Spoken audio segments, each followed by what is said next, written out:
warahmatullahi wabarakatuh.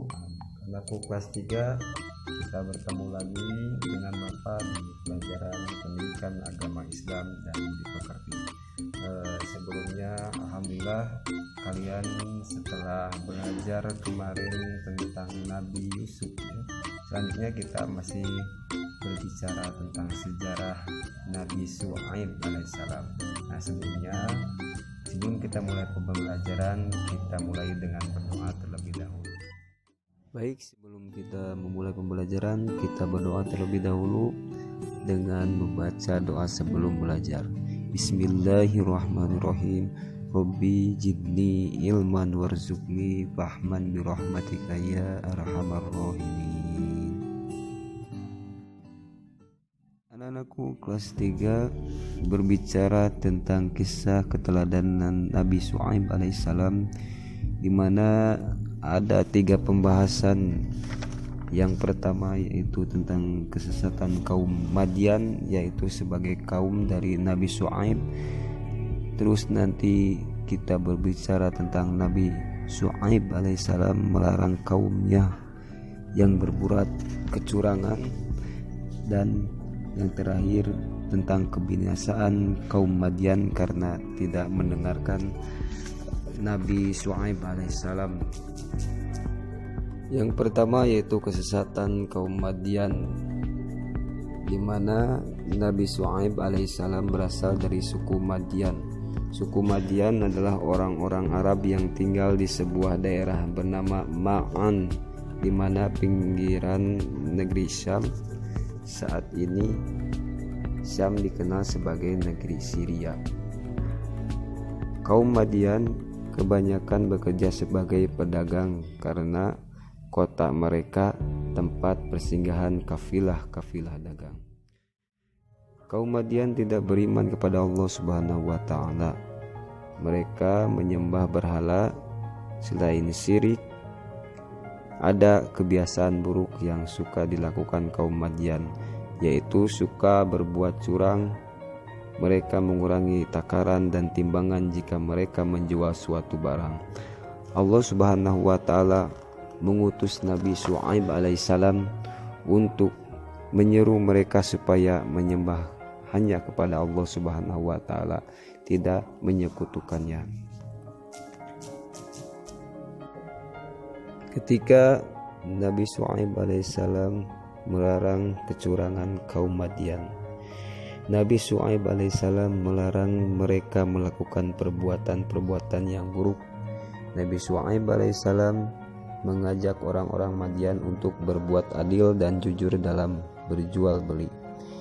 Di dalam Al-Quran surat Hud ayat 85 dijelaskan bahwa Nabi Syuaib alaihissalam berkata kepada kaum Madian, "Wahai kaumku, penuhilah takaran dan timbangan dengan adil dan janganlah kamu merugikan manusia terhadap hak-hak mereka, dan jangan kamu membuat kejahatan di bumi dengan berbuat kerusakan."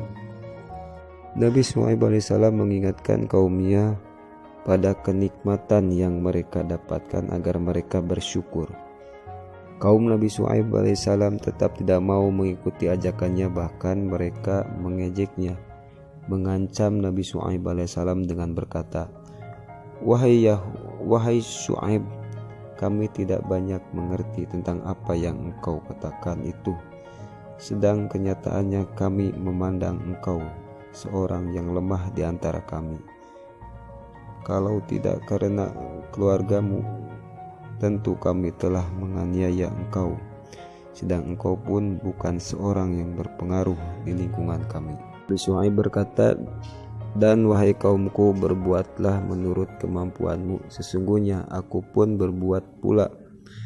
Kelak kamu akan mengetahui siapa yang akan ditimpa azab yang menghinakan dan siapa yang berdusta. Dan tunggulah, sesungguhnya aku bersamamu adalah orang yang menunggu."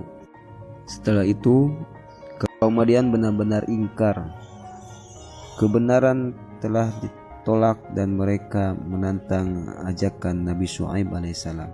Sedangkan Nabi Syuaib alaihissalam telah bersabar Nabi Syuaib alaihissalam merasa khawatir terhadap kaumnya akan azab yang menimpa mereka. Maka Allah Subhanahu wa taala membinasakan kaum Madian.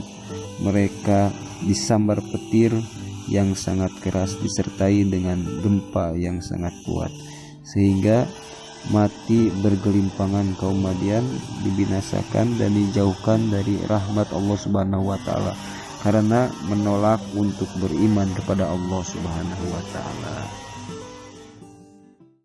Setelah kalian mendengarkan cerita tentang Nabi Syuaib, selanjutnya tugas kalian adalah mengisi pertanyaan di buku paket halaman 84. Di sana ada 2 soal yang harus kerjakan. Yang poin pertama, yang A, bagaimana kebiasaan kaum Madian, dan yang kedua, mengapa kaum Madian tidak beriman kepada Allah Subhanahu wa taala. Nah, setelah kalian mengerjakan 2 pertanyaan tadi, berlanjut ke halaman 85, ada kolom yang harus kalian isi. Mudah-mudahan dari awal sampai akhir ada manfaatnya, dan mudah-mudahan kita semua diberikan kesehatan dan ilmu yang bermanfaat. Wabillahi taufiq wal hidayah. Wassalamualaikum.